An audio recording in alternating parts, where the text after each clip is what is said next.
Jika kamu pernah melihat bintang kematian menghancurkan planet Alderan dan berharap punya itu di dunia nyata, kamu beruntung. Kerajaan Inggris telah lama mengembangkan senjata laser dan dalam beberapa tahun ke depan kita akan melihatnya beraksi pertama kali. Dragonfire, senjata laser energi terarah ini masih belum mampu mengubah planet jadi debu luar angkasa. Tidak mengejutkan, senjata ini terbukti mampu menghancurkan drone dan rudal dalam banyak uji coba lapangan. Namun, jika kita melihat melampaui kecanggihan senjata laser dan menyelaminya lebih dalam, sistem Dragonfire mungkin menjadi pertanda revolusi dalam peperangan, mengalihkan fokus dari sistem senjata berbasis proyektil tradisional ke senjata yang lebih murah pertembakan. Mengubah arus perang atrisi menjadi keuntungan bagi pemilik, bukan senjata terbesar, tetapi sistem senjata yang paling efisien secara ekonomi. Bagaimana cara kerja senjata energi terarah laser?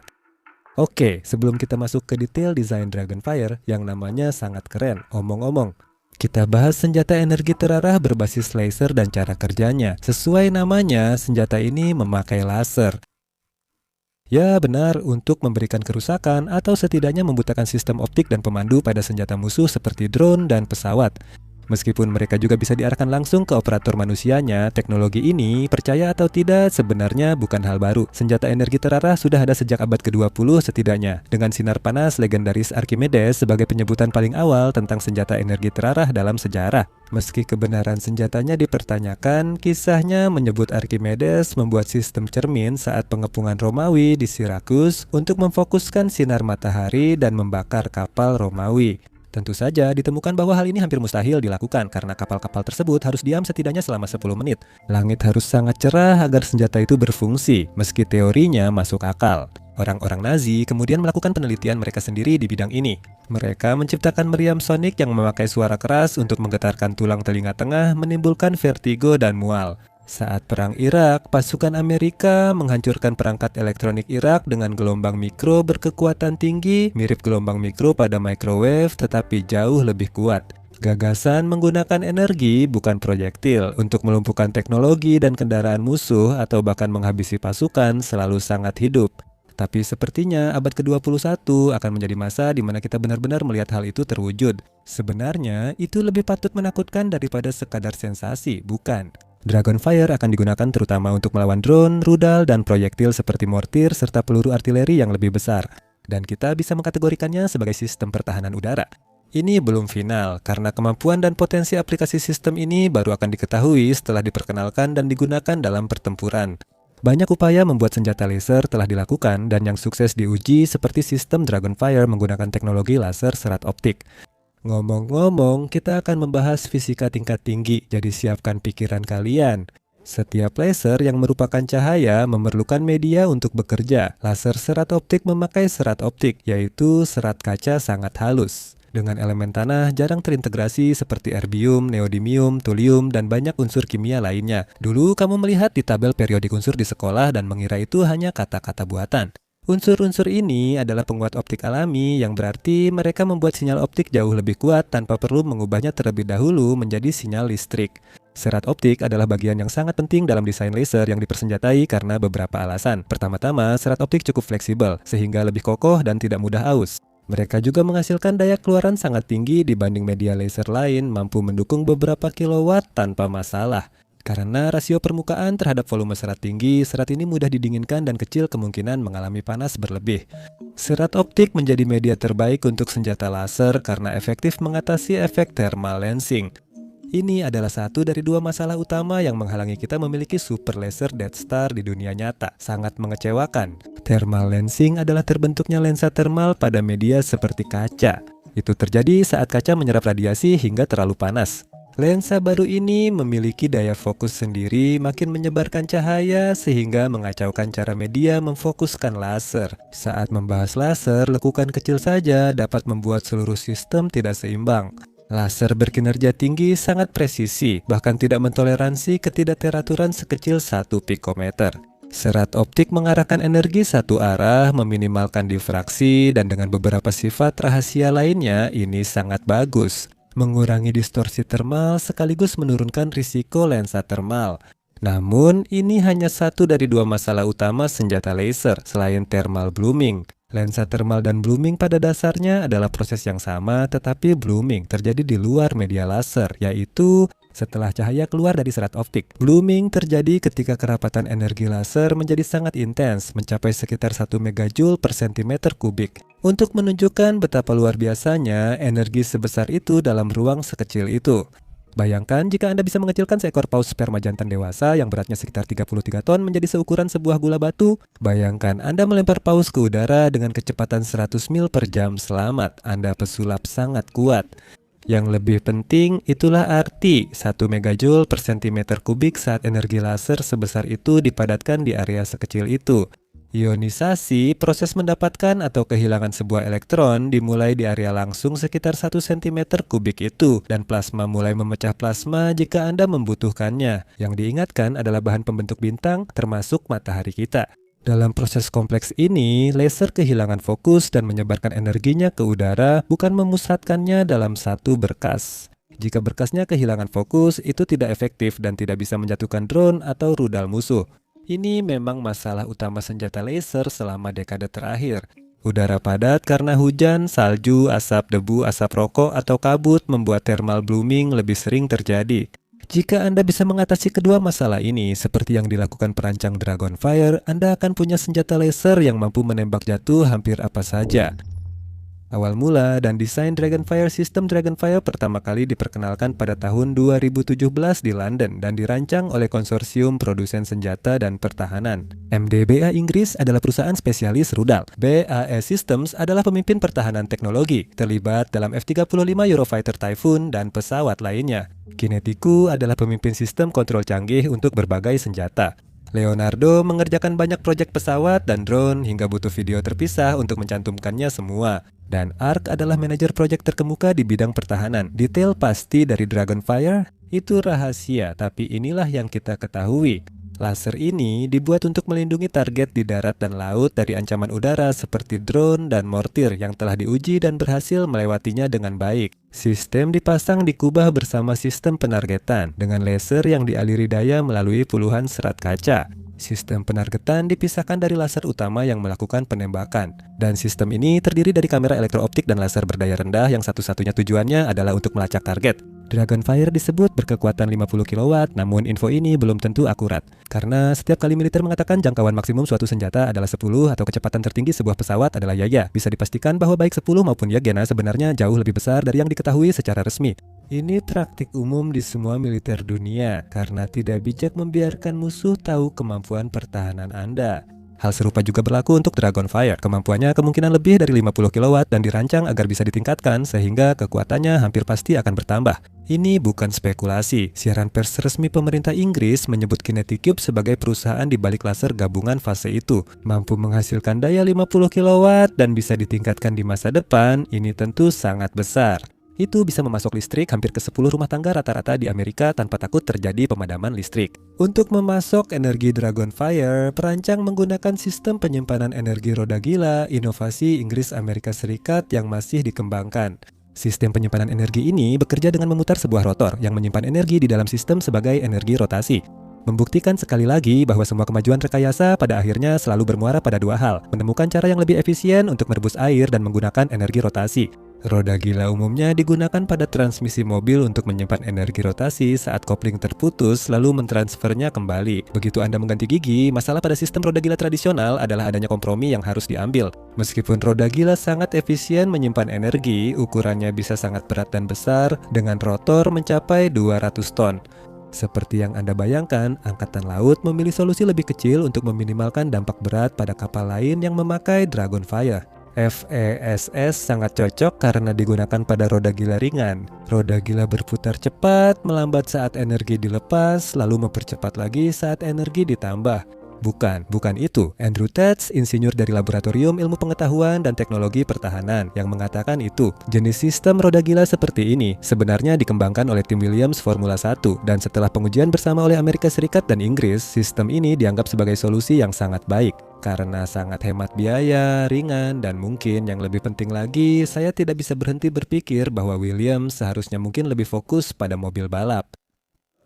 Sistem ini memang memerlukan sistem energi Dragonfire untuk diintegrasikan ke dalam kapal tempat sistem ini dipasang. Bagian penting Dragonfire lainnya adalah sistem komando, kontrol, dan manajemen efektor. Efektor dalam istilah militer adalah segala jenis sistem yang dapat mempengaruhi keadaan target. Misalnya, ada beberapa drone yang dirancang khusus untuk memancing reaksi dari pertahanan udara agar baterai anti udara memperlihatkan diri mereka. Drone ini lebih efektif untuk deteksi dibandingkan Dragonfire. Sistem manajemen efektor terintegrasi akan menentukan cara laser mempengaruhi, mendeteksi, menghalangi, melumpuhkan, atau menghancurkan target. Ini adalah fungsi sistem yang sangat penting karena tidak perlu menggunakan palu untuk membunuh nyamuk. Akhirnya, ketika sampai pada penembakan laser yang sebenarnya, tata letak umum serat kaca menunjukkan bahwa cahaya akan dipancarkan melalui puluhan serat kaca dalam berkas laser yang terpisah. Ini solusi cerdas untuk masalah thermal blooming yang sudah dibahas. Namun, 10 berkas laser kecil akan memiliki efek yang lebih lemah pada target dibandingkan dengan satu berkas yang kuat. Tampaknya para insinyur telah menemukan cara untuk menggabungkan berkas-berkas tersebut, namun metode pastinya masih menjadi rahasia. Rahasia lain adalah sistem Iron Beam Israel, yang juga memakai teknologi serupa. Iron Beam tidak memusatkan dayanya dalam satu berkas, melainkan menembakkan ratusan berkas kecil seukuran koin. Berkas-berkas kecil ini mengalami distorsi yang lebih sedikit secara individu. Dan ketika sebuah berkas mengenai target yang terdeteksi melalui sistem deteksi dan pelacakan target terintegrasi pada laser, semua berkas lainnya akan memusatkan tembakan ke titik yang sama sampai target tersebut hancur. Kita bisa melihat filosofi yang sama pada sistem senjata laser ANSEQ, 3 milik Angkatan Laut Amerika Serikat yang juga dikenal sebagai LOS, menggunakan 6 laser yang digabungkan bersama dan juga memusatkan tembakan ke target secara bersamaan, alih-alih memfokuskan seluruh energinya ke dalam satu berkas saja. Sebagai sistem pertahanan jarak pendek untuk drone dan kapal, Dragonfire tampaknya memakai metode kekuatan serupa. Uji coba pertama seharusnya dilakukan pada tahun 2018 dengan demonstrasi utama. Pertama dijadwalkan pada tahun 2019. Namun, COVID membuat dunia seolah berhenti, sehingga uji coba tertunda hingga 2022. Dragonfire membuktikan mampu melacak target di udara dan laut dengan akurasi tinggi. Setelah itu, uji coba terpisah dilakukan untuk benar-benar menembakkan laser berdaya tinggi tersebut. Pada uji coba ini dan uji coba pertahanan udara 2024, Dragonfire harus mengenai target seukuran koin R1 23 mm dari jarak 1 km. Akurasi Dragonfire dirahasiakan, namun sistem ini lolos uji dengan hasil sangat memuaskan. Uji coba 2022 di pelabuhan legendaris dan area tembak dengan jarak 34 km memberi gambaran lebih jelas tentang kemampuan Dragonfire. Target yang ditembak adalah drone dan pelat logam seperti di lambung kapal. Sementara itu, Dragonfire juga diuji terhadap peluru mortir dan drone dengan hasil yang sangat efektif untuk aplikasi militer. Setelah puas dengan uji coba, Kementerian Pertahanan mempercepat pengembangan dan distribusi Dragonfire, menambah dana dan mempercepat pengiriman dari 2032 menjadi 2027. Selain itu, alih-alih hanya mengembangkan satu sistem dan kemudian mengambil keputusan untuk pengembangan lebih lanjut berdasarkan hasil di lapangan dari satu sistem tersebut, kementerian tersebut mendapatkan dana tambahan untuk mengembangkan 3 sistem Dragonfire lagi secara bersamaan. Kinetic Cube, pengembang utama sistem itu, mulai bekerja sama dengan Australia mengembangkan sistem serupa. Hal ini mengisyaratkan bahwa Dragonfire merupakan sebuah keberhasilan yang memvalidasi minat lebih lanjut dari negara-negara sekutu. Namun pertanyaannya tetap, bagaimana Inggris akan memakai sistem itu dan bagaimana senjata laser memengaruhi medan perang? Ada rencana untuk memasang Dragonfire dan sistem serupa lainnya yang mungkin dikembangkan di masa depan di kapal perang Angkatan Laut Kerajaan, khususnya pada fregat tipe 23, kendaraan lapis baja Angkatan Darat seperti Wolfhound, dan pesawat tempur Angkatan Udara seperti Tempest, pesawat generasi ke-6 yang baru hadir sekitar 1 dekade lagi. Pada 3 konfigurasi, laut, darat, dan udara, Dragonfire berfungsi sebagai senjata pertahanan, bukan penyerang. Laser ini di fregat akan bekerja bersama sistem rudal dan projektil lain untuk melindungi kapal. Sangat kecil kemungkinannya Dragonfire akan sepenuhnya menggantikan senjata berbasis proyektil tradisional karena beberapa alasan. Pertama-tama, laser yang dijadikan senjata masih belum memiliki kemampuan untuk menghancurkan target secara seketika. Laser berkekuatan besar dapat membakar kertas atau menghancurkan drone kecil hanya dalam sepersekian detik kontak. Bagaimana jika rudal atau drone militer ditembakkan ke fregat itu? Laser harus terus mengenai target selama beberapa detik agar bisa membakar lapisan logam dan menetralkannya. Penting juga untuk dicatat bahwa teknologi perang selalu berkembang sebagai respons terhadap kemampuan musuh. Sebagian besar drone dan rudal akan dilapisi tahan panas sebelum diluncurkan ke kapal yang dijaga senjata berbasis panas. Selain itu, jika asap, kabut, atau bahan pengabur kimia yang disebarkan secara sengaja oleh musuh untuk mengurangi ancaman laser, waktu yang dibutuhkan untuk mengenai target bisa menjadi lebih lama lagi. Sistem senjata projektil tradisional unggul dalam hal ini. Meskipun mereka dapat dipengaruhi oleh atmosfer, mereka tidak terlalu rentan terhadapnya. Menembakkan rudal ke drone dan mengenai target akan menghancurkan drone meski dalam hujan atau kabut. Alasan lain Dragonfire tak bisa menggantikan sistem pertahanan tradisional adalah jangkauannya. Aturan umumnya dengan senjata laser adalah jika rudal musuh tidak berada dalam jangkauan visual laser, maka rudal itu tidak bisa dijatuhkan. Ini sekali lagi adalah masalah yang tidak Anda temui pada rudal pencegat model lama. Begitu kapal mendeteksi drone, rudal dapat diluncurkan untuk mencegat dan menghancurkannya di luar jangkauan visual. Karena alasan serupa, Anda kemungkinan tak akan memakai Dragonfire untuk menghancurkan rudal balistik antar benua yang masuk. Pertama-tama, kecil kemungkinan sebuah intercontinental ballistic missile akan terbang cukup rendah untuk masuk ke dalam jangkauan Dragonfire. Tapi bahkan jika itu terjadi, Anda ingin meledakkan intercontinental ballistic missile yang masuk cukup jauh dari area yang dilindungi. Untuk alasan inilah, saat ini sedang banyak dikembangkan sistem laser yang mampu menjatuhkan target dalam jarak ratusan kilometer. Hal ini tidak hanya berlaku untuk intercontinental ballistic missile, tetapi juga pesawat dan satelit di orbit rendah. Namun, Dragonfire bukan untuk tujuan ini. Senjata laser punya dua keunggulan besar dibanding sistem berbasis proyektil. Pertama, harganya. Kementerian Pertahanan mengklaim menembak Dragonfire 1 detik biayanya tak lebih dari 1 pound. Karena senjata ini hanya perlu mengenai target sekitar 10 detik untuk menjatuhkan drone, biayanya tak lebih dari pound sterling 10 per drone. Dengan harga sama, Anda bisa beli burger di York atau 100 mm persegi apartemen di London. Sebagai perbandingan, rudal pada sistem Sea Scepter di fregat Type 23 harganya sekitar 2 juta per unit atau 200.000 kali lebih mahal. Tentu saja ada beberapa catatan penting saat memakai Dragonfire. Namun, sistem ini jauh lebih murah dari pertahanan tradisional sehingga risikonya mungkin sepadan. Jika digunakan untuk melawan drone Shahed milik Iran yang juga diproduksi oleh Rusia, ini akan sangat efisien secara ekonomi. Karena biaya satu drone Shahed 10.000-50.000 Dragonfire bisa menembak 1.000 drone tanpa biaya amunisi melebihi harga satu drone, sehingga peluncuran kawanan drone Shahed tidak masuk akal secara ekonomi. Keunggulan lain Dragonfire adalah kemampuannya yang praktis punya amunisi tak terbatas. Fregat Type 23 punya 32 sel rudal anti-udara Sea Scepter. Jumlahnya terbatas. Sementara itu, laser secara teori bisa menembak terus-menerus. Operator drone sadar akan keterbatasan ini sehingga drone biasanya menyerang berkelompok dan jarang beraksi sendiri. Senjata laser efektif melawan ancaman ini. Senjata ini membantu kapal menghemat misil saat digunakan bersama sistem pertahanan udara di fregat. Inovasi ini menjadi lapisan perlindungan tambahan yang sangat berguna di dunia di mana perang atrisi semakin menjadi norma. Saat Dragonfire dipasang di atas Wolfhound, senjata ini juga menjadi pertahanan udara dan tetap bekerja bersama sistem tradisional. Satu-satunya contoh yang terdokumentasi tentang penggunaan laser anti udara setidaknya pada saat rekaman ini dibuat sebenarnya adalah penggunaan sistem Iron Beam milik Israel pada Oktober 2024 melawan kawanan Unmanned Aerial Vehicle Hizbullah. Rekaman serangan dirilis 7 bulan kemudian dan menurut rekaman serta laporan pasca aksi, Iron Beam mencegat sekitar 40 Unmanned Aerial Vehicle. Namun, Kementerian Pertahanan menyatakan bahwa tidak ada komponen Iron Beam yang digunakan yang mengisyaratkan bahwa ada versi ringan dari sistem tersebut. Itulah yang terlihat di video itu. Bagaimanapun juga, keterlibatan itu dapat dijadikan studi kasus tentang bagaimana Dragonfire mungkin beroperasi dalam konfigurasi di darat.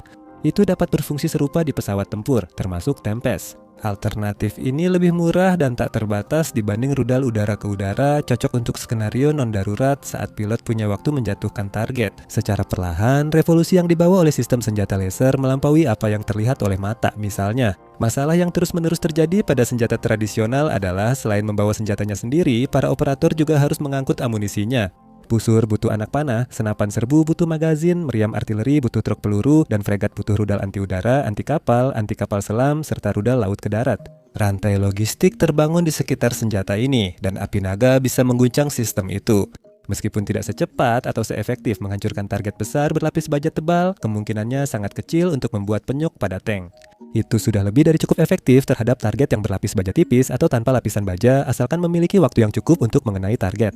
Pada saat yang sama, ini adalah senjata yang secara logistik membutuhkan perawatan rendah, sehingga sangat meringankan beban para petugas logistik. Dragonfire bisa jadi studi kasus utama tentang dampak senjata laser pada strategi militer.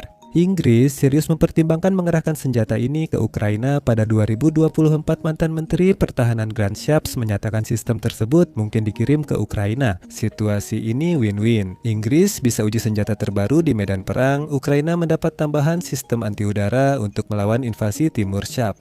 Kutipan Dragonfire tidak harus 100% sempurna agar Ukraina bisa mendapatkannya. Dan sistem ini kembali dikutip, dirancang agar tidak menunggu sampai benar-benar 999% sempurna sebelum digunakan di medan perang. Cukup sampai 70% lalu keluarkan ke lapangan dan kembangkan dari sana. Dragonfire dibuat agar mudah dimodifikasi di masa depan, memberi peluang perbaikan dan perubahan dari pengalaman di medan perang. Perang Rusia-Ukraina membuktikan pertahanan udara bergerak sangat berguna, dan itulah yang dapat dibawa Dragonfire ke medan perang. Saat rekaman ini dibuat, sistem itu belum mencapai Eropa Timur. Begitu Dragonfire memiliki jumlah yang cukup, unit-unit bergerak akan mampu membentuk perimeter perlindungan yang akan membuat hidup menjadi sangat sulit. Drone telah menjadi penentu dalam dua konflik besar saat ini, yaitu Perang Gaza dan Rusia-Ukraina. Menjatuhkan drone akan menjadi jauh lebih murah daripada saat ini dan dalam perang ekonomi. Pembahasan detail tentang drone Shahed yang kini dipakai Rusia ada di video terbaru kami. Dragonfire diprediksi jadi pemenang. Dengan laser yang makin kuat, ia bisa cepat menembak jatuh drone, rudal, pesawat tempur, dan satelit. Peperangan pun akan berfokus ke darat. Pesawat harus terbang rendah agar menghindari laser, sehingga muatan senjata berkurang dan bahan bakar lebih boros. Produsen besar akan didorong mengembangkan teknologi siluman. Beberapa desain seperti D8N Warthog legendaris yang pada dasarnya adalah tank terbang akan menjadi usang karena terlalu rentan terhadap serangan Dragonfire. Helikopter akan semakin terancam karena lebih lambat dari pesawat tempur dan harus masuk lebih dalam ke jangkauan sistem laser untuk mengirimkan muatan. Memaksa para komandan untuk memprioritaskan tank, infanteri, dan artileri untuk membersihkan target-target tersebut terlebih dahulu juga memungkinkan bahwa sebagai respons terhadap hal ini, kita akan menyaksikan perkembangan mengerikan dari sistem senjata seperti Dragonfire yang dirancang khusus untuk menghancurkan target manusia yang pada dasarnya tidak berlapis baja dan jauh lebih mudah dihancurkan dibandingkan drone dan rudal. Namun, sistem laser sekuat itu belum ada saat ini. Mereka diperkirakan akan memasuki tahap pengembangan akhir dalam dekade berikutnya. Meski mereka akan melampaui Dragonfire dan sistem serupa dalam jangkauan, kecepatan, dan kekuatan, mereka tetap mengikuti jejak senjata energi terarah laser terbaru Inggris. Meskipun kecil kemungkinannya, sistem laser atau senjata tak akan sepenuhnya menggantikan senjata berbasis projektil tradisional. Kita sedang menyaksikan revolusi kecil dalam peperangan yang bisa membawa kita ke arah yang belum pernah terlihat. Terima kasih telah menonton.